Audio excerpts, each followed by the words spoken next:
Hello दोस्तों, स्वागत है आपका लक्ष्य आईएएस पीसीएस प्लेटफॉर्म पर। और दोस्तों, जैसा कि मैंने आपको बताया था कि विभिन्न टॉपिक्स पर आपको वीडियो मिलते रहेंगे, तो आज हम वीडियो की शुरुआत करते हैं। आज अपना जो वीडियो है वो एक घटना से प्रेरित है। तो मैं आपको बता दूं कि वो घटना कौन सी है कि 15 जनवरी को आपने सुना होगा, अगर आपने न्यूज़ देखा होगा कि असम में जो वहाँ के चीफ मिनिस्टर हैं वो एक रूट से पास हो रहे थे। तो वहाँ पर आईएएस अधिकारी ने उनको रूट देने के लिए या उनके एक मूवमेंट के लिए ट्रैफिक को रोकवा दिया, दोनों साइड रुकवा दिया ट्रैफिक को। तो उन्होंने देखा, असम के जो चीफ मिनिस्टर हैं हेमंत विश्वा जो नाम है उनका, हेमंत विश्वा करके, तो उन्होंने देखा कि ट्रैफिक रुका हुआ है। तो उन्होंने उन डीएम साहब को काफ़ी तेज़ से लताड़ लगाई और उन्होंने कहा कि हम कोई राजा महाराजा नहीं है कि हमारी वजह से लोगों को मतलब दुख पहुंचाया जाए या लोगों को परेशान किया जाए, नागरिकों को परेशान किया जाए। मैं भी एक आम व्यक्ति हूं, इसलिए आप ट्रैफिक शुरू कराइए, ठीक है नहीं। डीएम साहब को उन्होंने काफ़ी तेज़ से डांटा। तो जैसा कि ये वीडियो वायरल हुआ तो ये चर्चा का विषय बन गया। ये चर्चा का विषय बन गया कि राजनेता और नौकरशाह का उन आपसी रिलेशनशिप कैसा होता है, या राजनेता को कैसा पब्लिक के प्रति होना चाहिए, कैसा नौकरशाह के प्रति होना चाहिए। और एक इशू ये बनकर आया कि वीआईपी कल्चर, उन्होंने मुख्यमंत्री साहब ने ये बोला कि मैं असम से वीआईपी कल्चर जो है, वीआईपी कल्चर को हटाना चाहता हूँ। यानी कि जो भी कोई भी बड़ा व्यक्ति है, वो चाहे नेता है कोई भी है, वो एक आम व्यक्ति है, एक आम नागरिक की तरह है। तो ये दो इशू इमर्ज होकर, एक तो वीआईपी कल्चर का और एक इशू इमर्ज होकर आया कि नौकरशाह और पॉलिटिशियन के मध्य रिलेशनशिप कैसा होना चाहिए और दोनों कैसे वर्क करते हैं। तो इस टाइप्स के दो इशू आपके पास इमर्ज होकर आए। अगर मैं वर्क कल्चर की बात करूं या वीआईपी कल्चर की, जैसे वीआईपी कल्चर का मैंने आपको बताया कि दोस्तों हमारे देश में अभी भी जो मेंटलिटी है वो ब्रिटिश एरा वाली मेंटलिटी है। जैसा कि ब्रिटिश एरा में होता था कि जब वायसराय पास होता था तो कई किलोमीटर तक सड़क को खाली करा दिया जाता था, आम पब्लिक वहां जा नहीं सकती थी। आज भी हमारे देश में ये जो वीआईपी कल्चर है उसके आपको बहुत उदाहरण देखने को आप देखते होंगे काफ़ी। जब आपके आसपास से कोई बड़ा अधिकारी या कोई बड़ा नेता पास होता है तो आप देखते होंगे कि सड़क को खाली करा दिया जाता है बिल्कुल, और ट्रैफिक को रोक दिया जाता है, जिससे जो देश के नागरिक हैं, जो देश की जनता है, जो आप संविधान की पावर है, मतलब जिसे संविधान में पावर मिली हुई है, be the people of India, यानी कि जो आपके पास इस देश में पावरफुल है जनता, तो नागरिकों के अधिकारों का कहीं ना कहीं हनन होता है और उस जनता को सड़क पर आधे घंटे 1 घंटे तक वेट कराया जाता है। तो इस स्थिति में एक क्वेश्चन निकल कर आता है कि यार ये वीआईपी कल्चर जो है हमारे देश में क्यों इतना हावी है। अदर वेस्टर्न अगर कंट्री को देखो, पश्चिमी देशों को देखो, तो वहाँ इतना हावी नहीं है। तो अगर मैं बात करूं हमारे देश की, तो हमारे देश में ऐसे बहुत सारे उदाहरण मिलते हैं वीआईपी कल्चर के। अभी एक पीछे कानपुर में जब राष्ट्रपति जी का मूवमेंट हुआ था कानपुर, तो वहां पर ट्रैफिक को रोक दिया गया था राष्ट्रपति जी के काफिले के लिए। तो उस ट्रैफिक में एक महिला ने अपना दम तोड़ दिया था, तो काफ़ी ये चर्चा में रहा था इशू।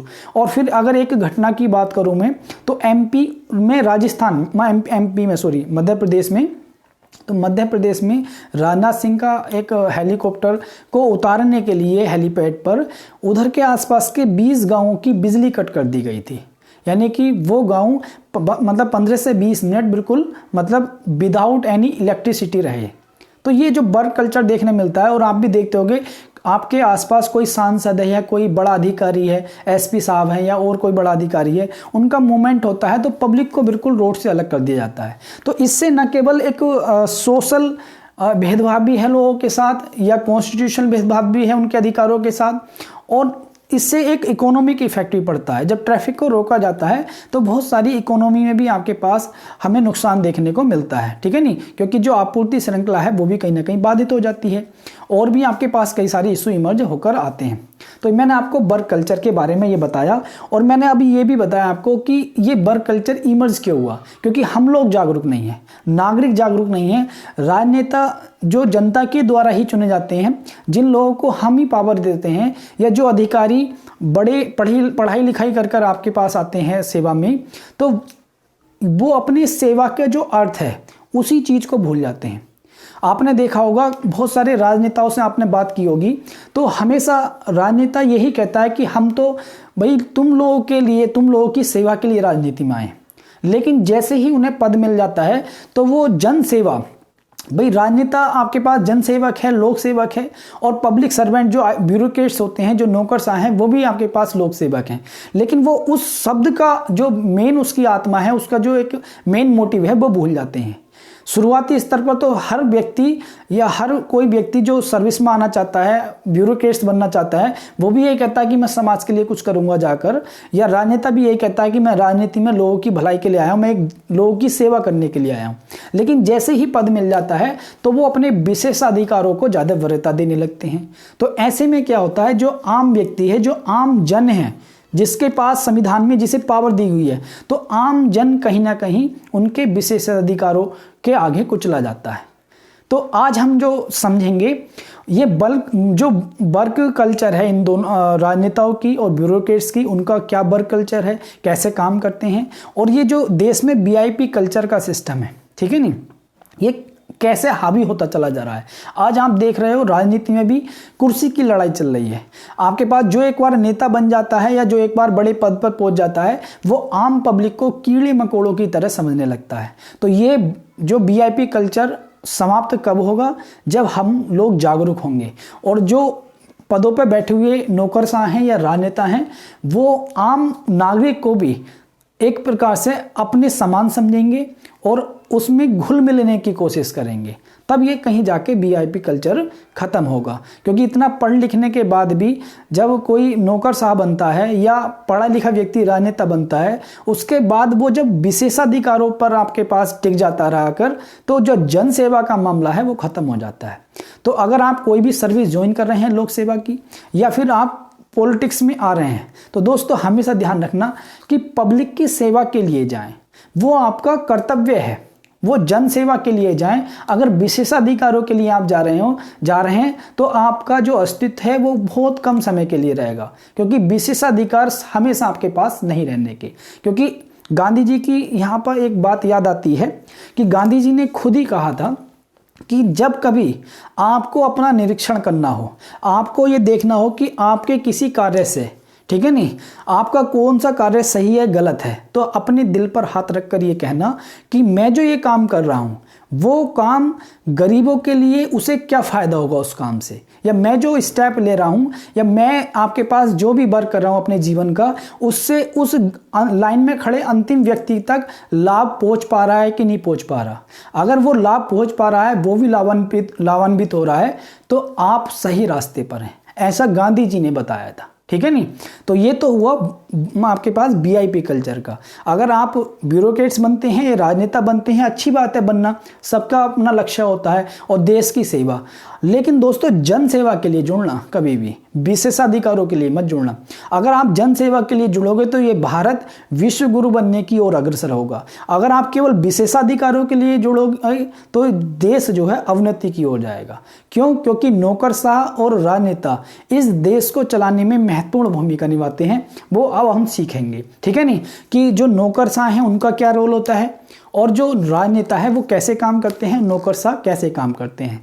तो टॉपिक राजनेता बनाम जो नौकरशाह या पॉलिटिशियन बनाम ब्यूरोक्रेट्स। अब बात करते हैं अपने जो मेन दूसरे टॉपिक की, ठीक है नहीं।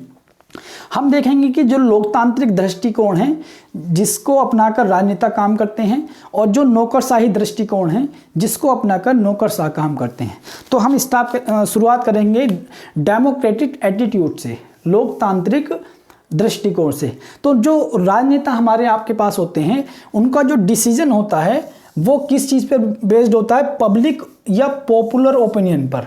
राजनेता जो काम करते हैं वो पब्लिक ओपिनियन को दिमाग में रख के काम करते हैं कि मेरा जो कार्य है उससे जनता का क्या ओपिनियन सेट होगा या जनता पर क्या प्रभाव पड़ेगा, इस चीज़ को लेकर काम करते हैं। दूसरा जो वर्क काम करते हैं वो मेजॉरिटी इज़ राइट।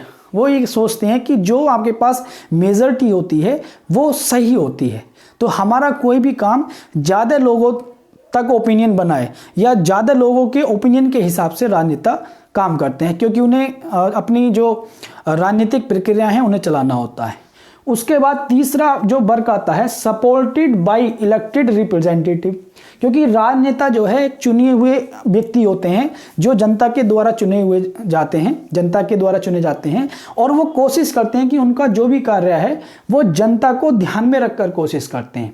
उनका ये नहीं सोचते कि वो ये कार्य कानून के हिसाब से सही है या गलत है, वो ये सोचते हैं कि मैक्सिमम ओपिनियन बनना चाहिए, हमारे कार्य से मैक्सिमम ओपिनियन बनना चाहिए, क्योंकि वो मेजॉरिटी को राइट मानते हैं और वो ये भी मानते हैं कि मेजॉरिटी के हम रिप्रेजेंटेटिव हैं, लोगों ने हमें चुनकर भेजा है। ठीक है। और उनका जो चौथा काम होता है, पांचवा जो चौथा काम होता है वो क्या होता है, मेक्स लॉ, कानून का निर्माण करना, क्योंकि यही राजनेता विधानसभा में बैठते हैं, यही राजनेता संसद के सदस्य होते हैं, या आपके पास विधानसभा में कानून का निर्माण करते हैं या संसद में, तो इनका काम कानून का निर्माण करना होता है। और पॉलिटिशियन जो है ब्यूरोक्रेट्स को, नौकरशाहों को कंट्रोल करते हैं। तो देखो पॉलिटिशियन, क्योंकि हमारे देश में जो प्रशासनिक व्यवस्था है वो नौकरशाह चला रहे होते हैं और उन पे कंट्रोल करने का काम पॉलिटिशियन करते हैं। तो पॉलिटिशियन के दो महत्वपूर्ण काम हैं, एक तो जो राजनेता मतलब नौकरशाह हैं जो प्रशासनिक व्यवस्था चला रहे हैं हर जिले में, उन्हें कंट्रोल करना, प्लस रूल्स को बनाना, लॉ को बनाना, कानून को बनाना लोगों के लिए। ठीक है नहीं। फिर उसके बाद makes better policy with bureaucrats, और पॉलिटिशियन का एक महत्वपूर्ण काम ये होता है कि वो पॉलिसी का निर्माण करते हैं, क्योंकि भारत एक कल्याणकारी राज्य है, वेलफेयर स्टेट है, और जनता के कल्याण के लिए सरकारें चुनी जाती हैं और सरकारें जनता के कल्याण के लिए काम करती हैं। तो पॉलिटिशियन का भी काम ये है, जो जनप्रिय सरकार होती है वो लोगों के लिए, लोगों के वेलफेयर के लिए काम करती है। तो विभिन्न पॉलिसियों के माध्यम से, विभिन्न कार्यक्रमों के माध्यम से लोगों को फायदा पहुंचाया जाता है, लोगों का कल्याण किया जाता है। तो उसमें नौकरशाह और पॉलिटिशियन मिलकर ऐसी पॉलिसी का निर्माण करते हैं जो अधिकतम लोगों के सुख को, मतलब आपके पास सुख, मतलब अधिकतम लोगों का भला कर सके और लाइन में खड़े अंतिम व्यक्ति तक उस पॉलिसी का फायदा पहुंच सके। तो ये तो काम हुए आपके पास राजनेता के। पहला काम है कि कोई भी कार्य करते हैं पब्लिक ओपिनियन में करते हैं, यानी कि जिससे ज़्यादा पब्लिक ओपिनियन बने। और दूसरा काम ये है कि वो जो आपके पास मेजॉरिटी को राइट मानते हैं, वो ये मानते हैं कि ज़्यादा लोगों तक अगर ये वर्क जा रहा है तो वो ठीक है। और तीसरा काम उनका ये है कि वो रिप्रेजेंटेड होते हैं, लोगों के द्वारा चुने होते हैं और कोशिश करते हैं कि कोई भी पॉलिसी या कोई भी कार्य लोगों की अपेक्षा पे खरा उतरे। और चौथा जो काम उनका है कि वो लॉ बनाते हैं, कानूनों का निर्माण करते हैं और ब्यूरोक्रेट्स को कंट्रोल करते हैं, तथा ब्यूरोक्रेट्स के साथ मिलकर ऐसी पॉलिसी का निर्माण करते हैं जिससे ज़्यादातर लोगों का भला हो सके, अधिकतम लोगों तक लाभ पहुंच सके उस पॉलिसी का। अब बात करते हैं हम ब्यूरोक्रेट्स के काम की। ठीक है नहीं, नौकरशाह हमारे देश में कैसे काम करते हैं, क्योंकि नौकरशाह कोई चुनकर नहीं जाता है जनता के द्वारा, नौकरशाह इलेक्टेड होकर जाता है, सॉरी इलेक्टेड नहीं, पढ़ लिख कर एक टेस्ट पास करके जाता है, जो यूपीएससी का टेस्ट होता है सेंट्रल लेवल पर, या अदर और टेस्ट होते हैं। तो वो जब आपके पास एक एग्जाम को पास करके जाते हैं तो उनका जो वर्क कल्चर होता है, उनके जो कार्य करने का सिस्टम होता है, उनका जो डिसीजन होता है वो स्ट्रिक्टली अकॉर्डिंग टू लॉ, यानी कि कानून के सम्मत, यानी कि बिल्कुल आपके पास कठोरतापूर्वक कानून का जो है पालन करते हैं, वो आपके पास नियम के अनुसार चलते हैं। कोई भी उनका डिसीजन होता है वो लॉ के हिसाब से होता है, रूल्स के हिसाब से होता है। ठीक है नहीं। They following all rules and procedure, जितने भी संविधान में आपके पास कानून हैं और या जो भी प्रक्रियाएं हैं उनके हिसाब से नौकरशाह काम करते हैं। नौकरशाह इस चीज़ पर काम नहीं करते कि उनके लिए ये कोई इंपॉर्टेंस नहीं होती कि पब्लिक, हमारे वर्ग से पब्लिक ओपिनियन क्या बनेगा, बल्कि उनके लिए इंपॉर्टेंट होता है कि मैं जो ये काम कर रहा हूँ वो कानून सम्मत कर रहा हूँ या नहीं कर रहा। ठीक है नहीं। तो नौकरशाह कानून को फर्स्ट रखते हैं और पब्लिक ओपिनियन को सेकंड रखते हैं। पब्लिक ओपिनियन से उनका मतलब नहीं होता, क्योंकि वो संविधान के अनुसार जो कानून है उन्हें फॉलो कराने की कोशिश करते हैं। ठीक है नहीं। नॉट सपोर्टेड इलेक्टेड, यानी कि नॉट सपोर्टेड बाय इलेक्टेड, यानी कि आपके पास वो चुने हुए नहीं होते, यानी चुने लोगों के द्वारा चुने हुए नहीं होते या लोगों के द्वारा वो इलेक्टेड नहीं होते। ठीक है नहीं। So do not care for public opinion, क्योंकि वो जनता के द्वारा चुने हुए नहीं होते, तो इसलिए वो पब्लिक ओपिनियन के बारे में नहीं सोचते। वो तो जो काम करते हैं वो ये मान के चलते हैं कि मेरा काम कानून के हिसाब से सही होना चाहिए। और अगर ब्यूरोक्रेट्स की मैं बात करूं तो ब्यूरोक्रेट्स काफ़ी प्रेशर में भी काम करते हैं। क्यों? क्योंकि पहला जो काम है ब्यूरोक्रेट्स का, वो नौकरशाह का वर्किंग अंडर पॉलिटिशियन, वो पॉलिटिशियन के अंडर में काम करते हैं। और दूसरा काम है कि उनके जितने भी डिसीजन हैं वो इस प्रकार के होने चाहिए, वो कानून के हिसाब से सही होने चाहिए। तो ब्यूरोक्रेट्स पे दोहरा दबाव होता है, एक तो पॉलिटिशियन के अंडर में काम करना, पॉलिटिशियन को कंट्रोल करना, दूसरा उनका जो निर्णय है, जो भी उन्होंने डिसीजन लिया है वो कानून के हिसाब से सही होना चाहिए। तो ब्यूरोक्रेट्स जो है दोनों चीज़ों को ध्यान में रखते हुए काम करते हैं। और वो आपके पास जो भी सरकार कानून बनाती है, सरकार के कानून का इम्प्लीमेंट करते हैं, सरकार के कानून को, और सरकार की पॉलिसी को ग्राउंड लेवल पर उतारने का काम ब्यूरोक्रेट्स का रहता है। पॉलिसी सही है या गलत है ये ब्यूरोक्रेट्स नहीं बताएगा, लेकिन सरकार ने जो भी, ये राजनेता का काम है, सही पॉलिसी या गलत पॉलिसी उसका क्रेडिट राजनेता को जाएगा। लेकिन ब्यूरोक्रेट्स का काम ये है कि जो सरकार ने पॉलिसी बनाई है उस पॉलिसी को अंतिम व्यक्ति तक पहुंचाना। तो हमने देखा कि they control people and politician, यानी कि ब्यूरोक्रेट्स लोगों और राजनेता दोनों को कंट्रोल करते हैं, दोनों के आपके पास दोनों को स्थिरता देने का काम करते हैं। क्यों? क्योंकि पॉलिटिशियन ने जो पॉलिसी बनाई है उसे ग्राउंड लेवल पर उतारना, और प्लस उन पॉलिसी को लाइन में खड़े अंतिम व्यक्ति तक पहुंचाना। इसलिए ब्यूरोक्रेट्स का रोल काफ़ी अहम हो जाता है। लेकिन राजनेता चूंकि पॉलिसी का निर्माण में सहभागिता निभाता है, पॉलिसी का निर्माण धारक है, कानून का निर्माण करता है, तो राजनेता और ब्यूरोक्रेट्स इस देश की प्रशासनिक व्यवस्था में, इस देश को चलाने में महत्वपूर्ण भूमिका निभाते हैं। और इसलिए अंग्रेजों के टाइम पर जो उस समय जो प्रशासनिक व्यवस्था थी, उस समय जो आईएएस अधिकारी थे, जो ब्यूरोक्रेट्स थे, उन्हें इस्पाती ढांचा कहा जाता था। और ऐसा कहा जाता है कि अंग्रेजों का जो साम्राज्य है वो इन्हीं के ऊपर टिका हुआ है। और ये बात बिल्कुल सच है कि कोई भी देश वो जब ही आगे बढ़ सकता है जब राजनेता और नौकरशाह दोनों आपस में एक ऐसा कॉम्बिनेशन बनाए कि जिससे न केवल अच्छी पॉलिसी का निर्माण हो, बल्कि वो पॉलिसी ग्राउंड लेवल पर लाइन में खड़े अंतिम व्यक्ति तक भी पहुंचे। इससे क्या होगा दोस्तों? इससे हमारे न केवल व्यक्तियों का भला होगा, इस देश के नागरिकों का भला होगा, बल्कि यह देश भारत भी एक नया कीर्तिमान स्थापित करेगा और ये देश जो है विश्व गुरु बनने की ओर अग्रसर होगा। तो ये आज आपका मतलब हमारा टॉपिक था और मैंने बड़े अच्छे से ये आपको समझाया।